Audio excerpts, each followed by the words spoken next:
I've always heard that fact is sometimes stranger than fiction. The story you are about to hear happens to be based on true events from years ago within my family. The names have been changed.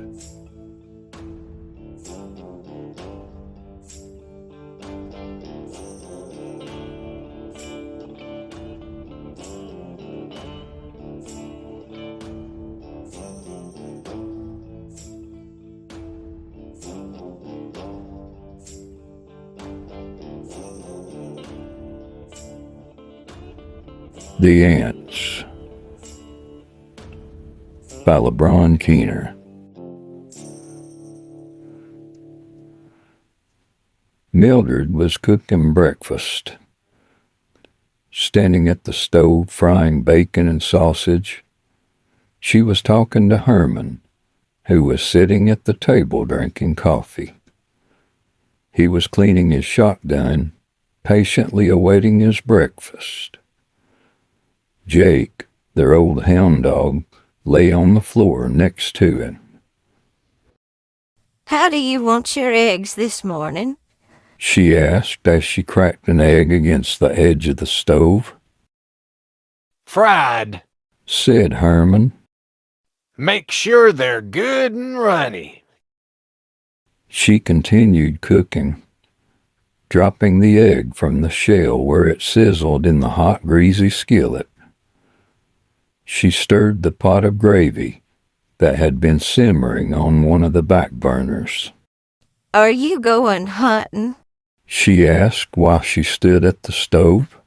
"We're getting awful low on meat." "Yeah, I reckon so. He said. In the next day or two." Both Herman and Mildred loved rabbit stew, deer meat, and squirrel brains, so Herman and the old hound dog went hunting quite a bit. "Well, make sure you bring home some meat this time. Last time you went hunting, old Jake brought you back home staggering with moonshine on your breath. Now get that gun off the table so I can get you breakfast." Herman reached for the shotgun, pulling it across the table when suddenly it fired, blowing Mildred's leg clean out from under her. He was stunned from the shock as he watched Mildred fall. Jake stood up, barking and howling. The ambulance came and took Mildred to the hospital where they did emergency surgery, removing all the damaged tissue and crushed bone. They sealed the blood vessels and stitched up the stump. Herman stayed with her until he knew she was resting comfortably. Then he went home to clean up the bloody mess and get rid of Mildred's leg, which was still laying on the kitchen floor. With Jake following him, he took Mildred's severed leg out in the woods behind the house and buried it. Jake walked around sniffing the fresh dirt. Herman scrubbed the floor and the walls. He cleaned the stove top and the front of the refrigerator and washed the bloody soapy water down the kitchen sink. When he finished, it was getting dark outside. He cleaned himself up and drove back to the hospital. Mildred was sound asleep when he walked into the dimly lit room. The overhead light had been turned off for the night, leaving the small light over the bed to illuminate the room. Herman sat down in the chair next to the bed. He stretched his legs out and pulled his hat down over his eyes. Before long, he too was asleep.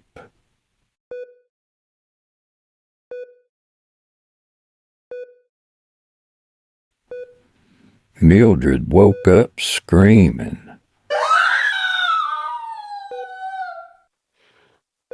"What's wrong, honey?" Herman asked, jumping up from the chair. They're crawling all over my leg.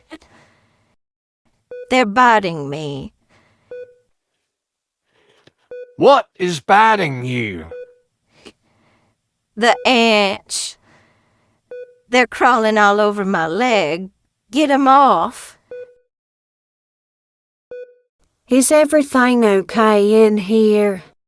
Said a nurse, peeking into the room. They're biting me. Mildred said. What's biting you? Ants. Mildred replied, starting to scream.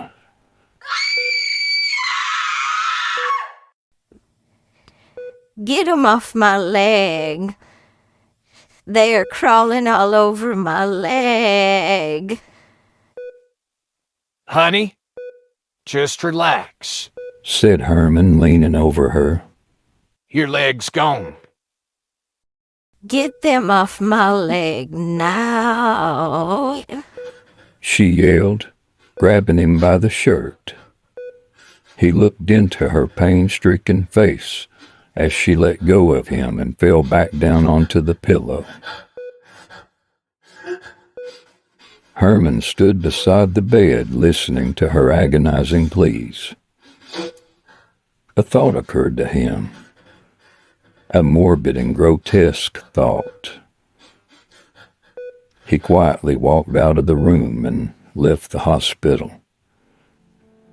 It was raining as he drove back home in the old pickup truck, wondering the whole time if what he was thinking could be true.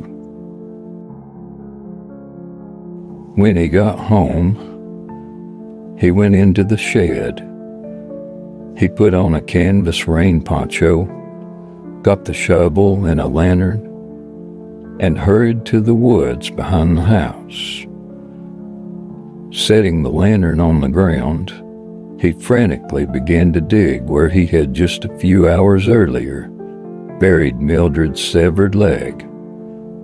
As the rain dripped off the bill of his hat, he dug and he dug until finally the leg was uncovered. Ants! He said. They were crawling all over the leg. Jake stepped down in the hole, sniffing around the bloody leg, then started licking it. Get back, boy! Herman ordered. The sight made him sick to his stomach. He watched as the heavy rain washed the ants away from the leg, and then bent down and brushed the last few away with his hand. He took off his rain poncho and carefully wrapped the leg within it. He carried it back to the shed where he wrapped duct tape around the canvas poncho until it was all sealed up. He carried the leg back to the woods, placing it back in its cold, wet grave, then covered it back up with the mud. Herman went back to the hospital. He hadn't bothered to clean up and was wet and dirty. He walked into the room, and once again, Mildred was resting peacefully.